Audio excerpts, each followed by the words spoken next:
my first stepdad who had beaten and raped my mom in front of me. When I grew up, I was told to get people's respect, they had to fear you. My stepdad taught me that. The first beating I got from him, he threw me down a set of stairs, lifted me up by my throat and pinned me up against the wall. The other day, my 16-year-old daughter phoned me. She was showing her boyfriend the photos, but they came across this picture and her boyfriend was freaked right out. Being able to direct everything at a specific group of people, being the Zionists, gave me an outlet to blame for everything I hated in this world, for being beaten up by my stepdad, to the having 5 fucking dads, all that stuff. I was able now to blame on the Jews. I decided to show my dedication to the movement by committing an assault every day for a year. My fists, bar stool, beer glasses, beer bottles, beer pitchers, smashing beer pints into people's faces and heads, walls, bricks, blackjack billy club, pepper spray, steel pipe, baseball bat, a shingle hatchet, an air gun nailer, steel toe boots, Doc Martens. I got addicted to the power over somebody and beating somebody and waking them up and beating them back into unconsciousness and it just not stopping. Kicks, jumps, propane bottle, sidewalks, gun, knife, yelling, screaming, biting, smearing blood. Keeping track of how many fights I fought in a day, the most I counted was 9. It is so stupid. Hockey stick, crutches, car door, throwing rocks, pellet guns, shovel, pitchfork. I've been so wounded that I've wanted to hurt other people in order to feel like I belonged. Punching through walls, overdoses, swallowing a fork, trying to electrocute myself, kicking a cop in the face, trying to get shot, attacking strangers, hoping that they would kill me, freaking out and wanting help. So fucking mad that I just want to hurt people. I wanted people to feel what I was feeling.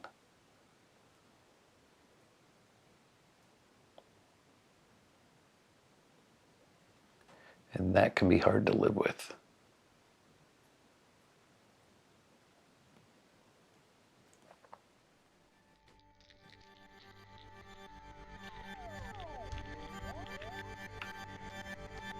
"9/11 had occurred.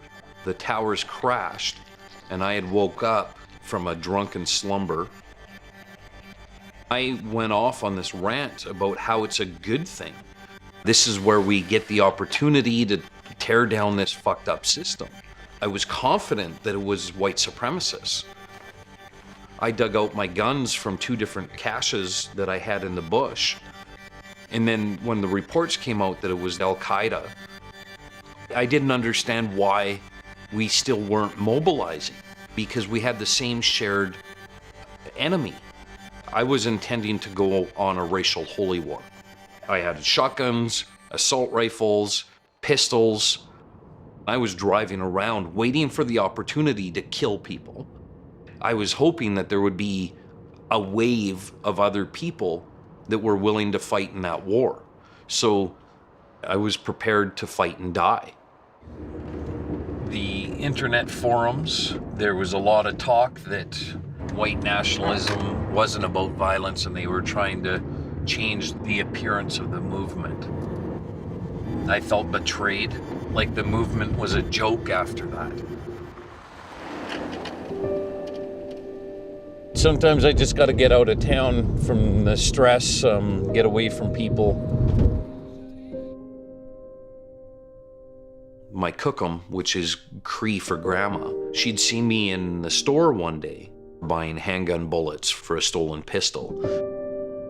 She had tears in her eyes and she had said something to the effect that, "You are beating people, but I want you to know you're still my grandson no matter what."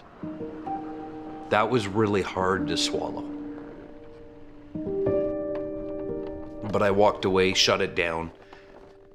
There was a moment about 3.5 years ago. I was up north hunting. One of her daughters said that I had to come to the Indian Reserve.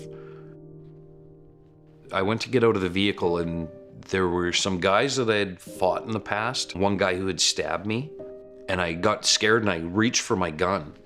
What am I doing? Cookham came and grabbed my hands, just looked at me. And the way she looked at me, I've never felt so loved in my life. She had never done anything abusive with me and is one of the few people that were like that in my life. The healing that has occurred in my life, I understood there what that meant. I get some people telling me that I should just let go of the past and forgive myself. And my response is if you've done what I've done, you wouldn't be thinking that.